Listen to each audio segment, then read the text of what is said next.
Hello friends, this is Bhatia from Sukhmani Immigration Services, Brampton, Canada. I am a regulated and licensed Canadian immigration consultant. Today's video is very special because it is related to everyone's life.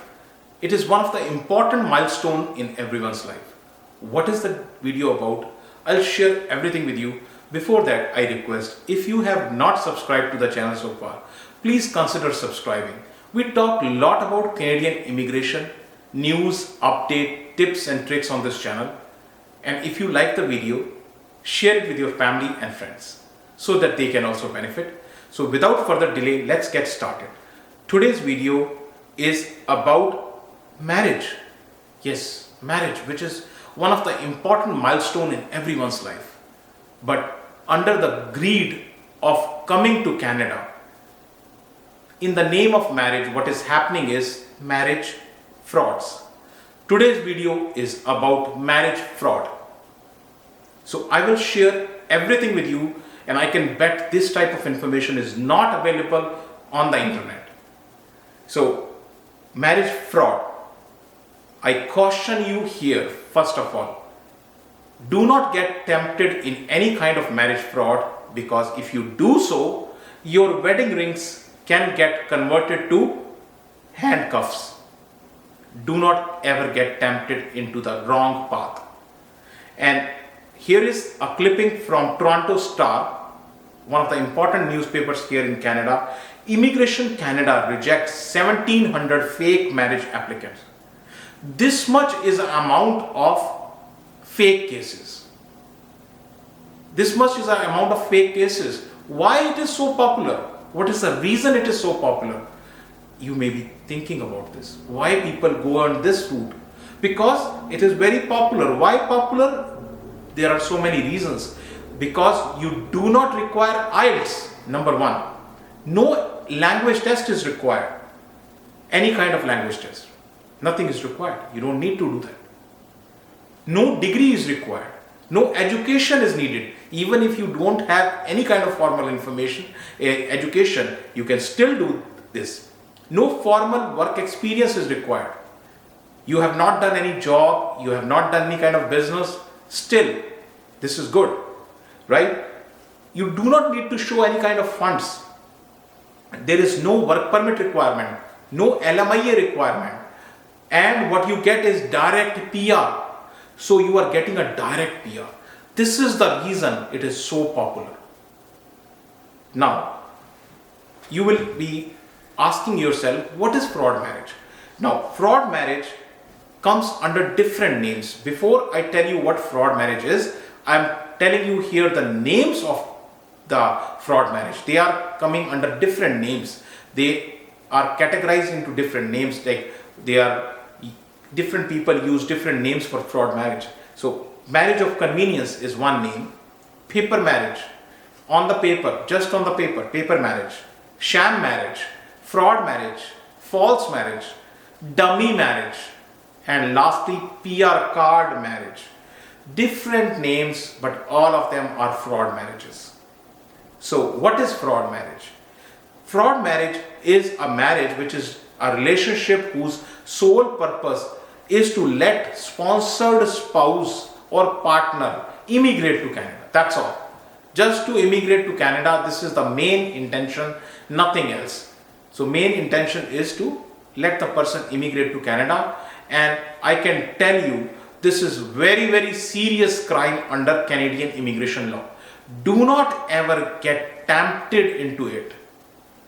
So now that you know what is fraud marriage, let me tell you different types of cases. What is the modus operandi? How it is done? Modus operandi of these fraud marriages. So again, these type of information is not available. So watch carefully, because this information you will not be able to find anywhere. So case one, I have done 4 different types of cases for you, and 4th one is really very interesting. So I'll go first case, case 1, romance scam. And these are my names. I have given these names.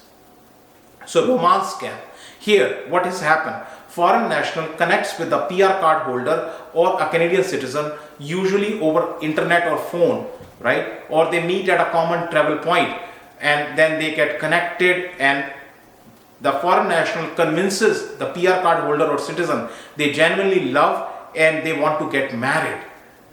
So once the marriage is done, the person comes to Canada, he gets his own PR card, and then once he gets the PR card, he says bye bye. So this is what is called as romance scam. Case 1. Here, foreign national is the main culprit. PR card holder or citizen is tricked. Case 1. Case 2. Case 2 is another interesting case which is called payment bride. Payment bride or payment groom, both cases. So you pay the money to the Canadian citizen or PR card holder, right? You pay the money and you come to Canada. So here both parties are at fault. Canadian citizen or PR card holder is also at fault, as well as foreign national is also at fault. So once the money is paid, the marriage takes place, person comes to Canada, and they do not live as a husband and wife, but pretend.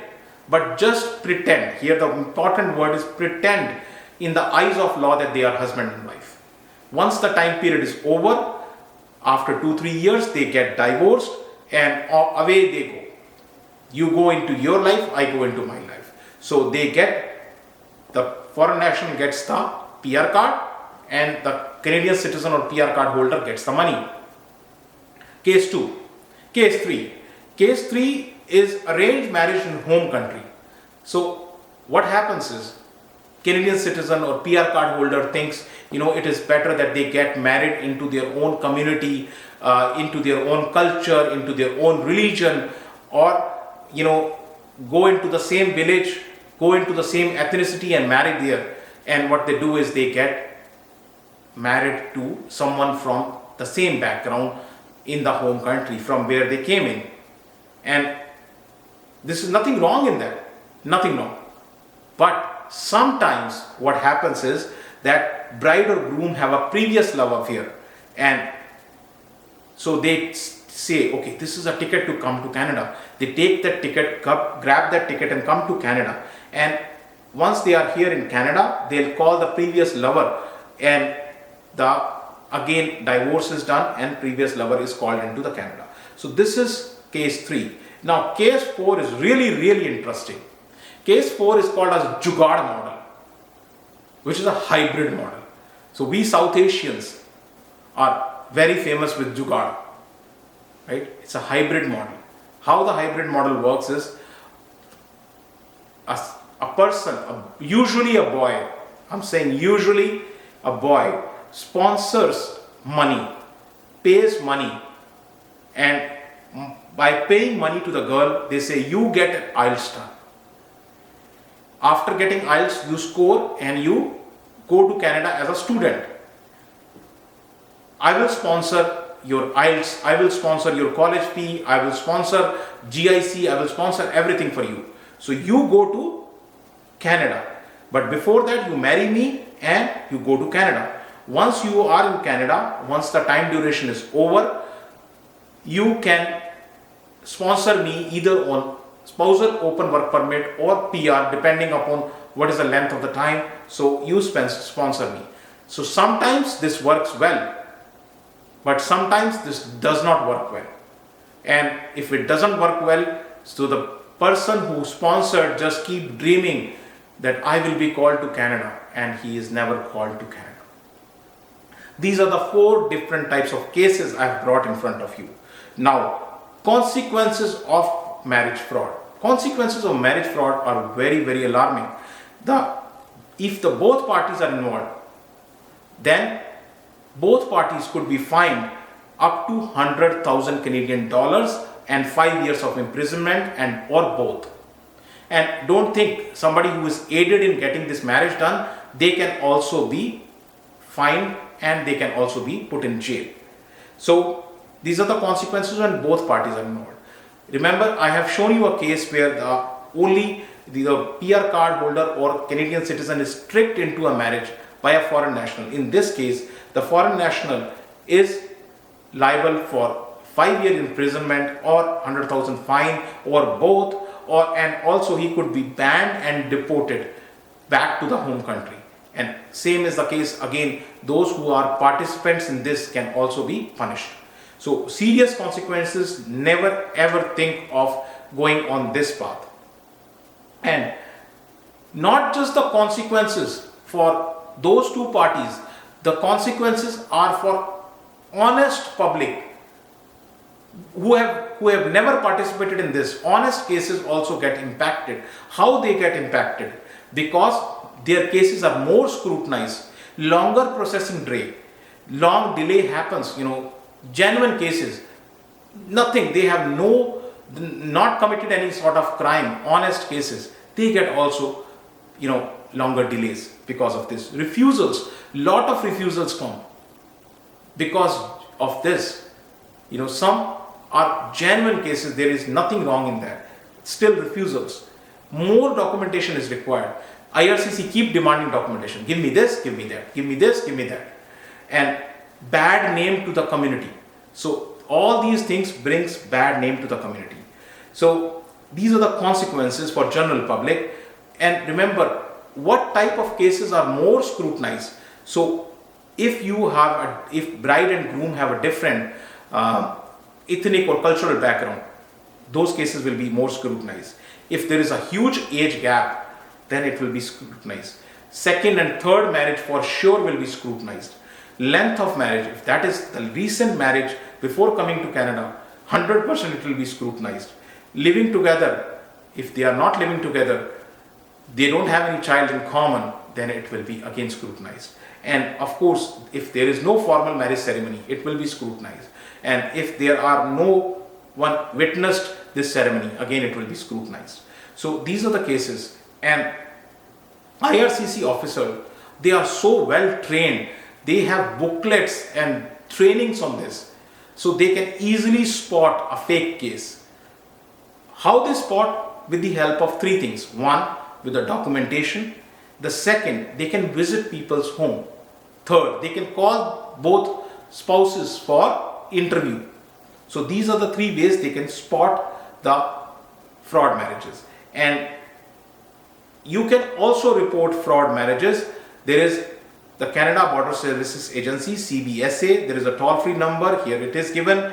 And this tip-off line is private. So if you provide this information, right, your identity will be protected and your identity will never be revealed. So if anyone needs to know more about the genuine, proper way of coming or sponsoring the spouse, or if anyone have a refusal cases, you can reach out to us. Our email ID, phone number and office addresses are provided here. Our office is in Brampton. Once again, if you have not subscribed to the channel so far, please consider subscribing, and thank you very much for watching the video. Thank you so much.